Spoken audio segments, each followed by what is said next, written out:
डिम्पी, मुझे लग रहा है कि आपने सही तरीके से समराइज किया कि बाजार में गिरावट काफी सिग्निफिकेंटली इसलिए आई है क्योंकि रिसेशन और इंटरेस्ट रेट्स और इन्फ्लेशन ये कॉम्बिनेशन का जो इफेक्ट है वो मार्केट्स को सता रहा है। और आज तो बिकवाली का प्रेशर बहुत ही सिग्निफिकेंट था। सुबह मार्केट थोड़ा अच्छी तरह से खुला लेकिन उसके बाद वन साइड सेल ऑफ आया और अक्रॉस द बोर्ड था। तो मेरे ख्याल से देखिए, अभी जो अगले हफ्ते से जो नतीजों का सीजन शुरू होगा, मुझे लग रहा है कि मार्केट्स उसको क्लोजली वॉच करेगा क्योंकि इंडेक्स को लेके सिचुएशन थोड़ा सा खराब है। अगर 17,800 का भी लेवल हम तोड़ते हैं तो 17,500 17,550 का नेक्स्ट लेवल होगा जो काफी मार्केट्स को सारे प्लेयर्स को थोड़ा सा और सताएगा। In the near term weakness जरूर दिख रहा है क्योंकि ऐसा कोई बड़ा ट्रिगर दिख नहीं रहा है, लेकिन अगर नतीजे जो आने वाले हैं आने वाले हफ्ते में वो अगर थोड़े से उम्मीद से बेहतर होते हैं तो आपको एक बाउंस बैक देखने को मिल सकता है, लेकिन वो भी थोड़ा सा सीमित रहेगा।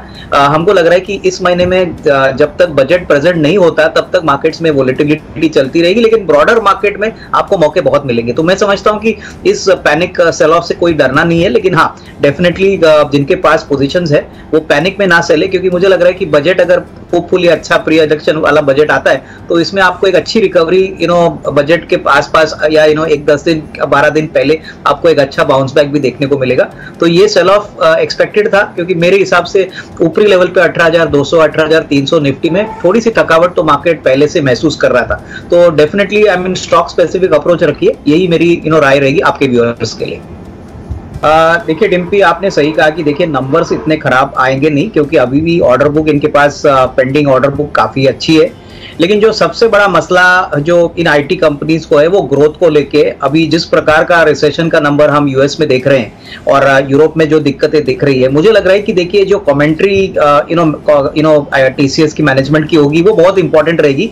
नए क्लाइंट विंस कितने आते हैं यूएस से यूरोप से ये कहना अभी मुश्किल है क्योंकि वहां पे इकोनॉमी अगर रिसेशन में जाती है तो क्लियरली थोड़ा सा स्लो डाउन आईटी सेक्टर को फेस करना पड़ेगा। तो मेरे ख्याल से देखिए नंबर्स तो ठीक ठाक आएंगे, लेकिन जो ग्रोथ का अनुमान है वो ग्रोथ का अनुमान हमको दिसंबर के नंबर्स के बाद की कमेंट्री और जनवरी और मार्च का जो क्वार्टर रहेगा जहां पे ज्यादातर ऑर्डर विंस अनाउंस होते हैं वहां की कमेंट्री बहुत इंपॉर्टेंट रहेगी।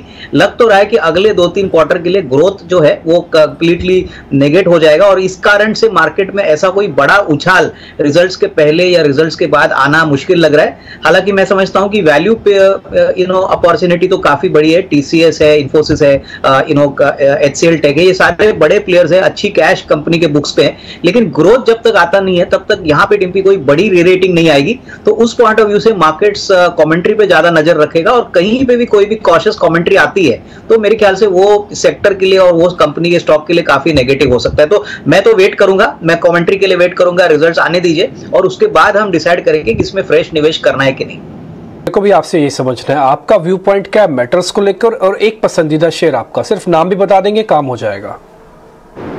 इनफैक्ट डिम्पी मेटल में हमको टाटा स्टील पसंद है। हमको लग रहा है कि जो भी मेटल का अभी भी आउटलुक है वो चाइना मार्केट में, अगर होपफुली चाइना मेटल मार्केट में बहुत बड़ी मात्रा में एंटर करती है तो टाटा स्टील को हमको लग रहा है सबसे ज्यादा बेनिफिट होगा। और ऊपरी लेवल से टाटा स्टील काफी पिट चुका है।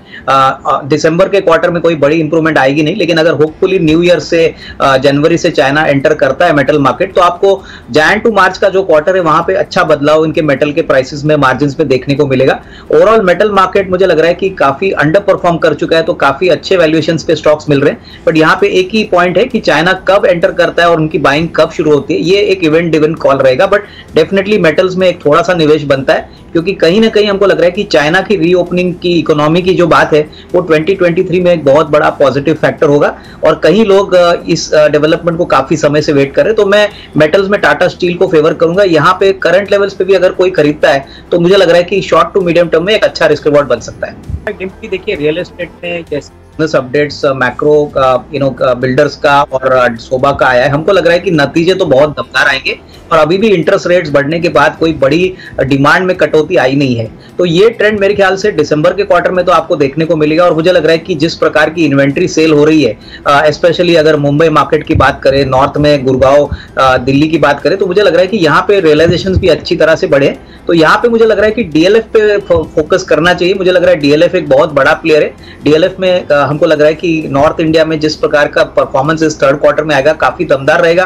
पहले से ही कंपनी ने कर्जा काफी कम किया है, अपना रेंटल इनकम भी इन्होंने बढ़ाया, तो इस स्टॉक को डेफिनेटली नजर में रखे। मुंबई मार्केट के लिए हम मैक्रो डेवलपर्स पे फोकस करेंगे, क्योंकि यहाँ पे इनकी जो एक्सपोजर है वो काफी बड़ी है। तो डेफिनेटली दोनों स्टॉक्स में आपको अगर निवेश भी करना है, not only long term but results के पॉइंट ऑफ व्यू से, तो इसके रिजल्ट्स के पहले भी आप प्ले कर सकते हो। अच्छे खासे नतीजे आएंगे और मेरे ख्याल से कमेंट्री भी अच्छी आएगी, ऐसा अनुमान है। ठीक है अविनाश सर, बहुत बहुत शुक्रिया। तो दिल्ली बॉम्बे दोनों की बड़ी रियल एस्टेट कंपनी है, डीएलएफ दिल्ली की और लोधा मुंबई की, दोनों ही कंपनीज को आप बाय करने की रिकमेंडेशन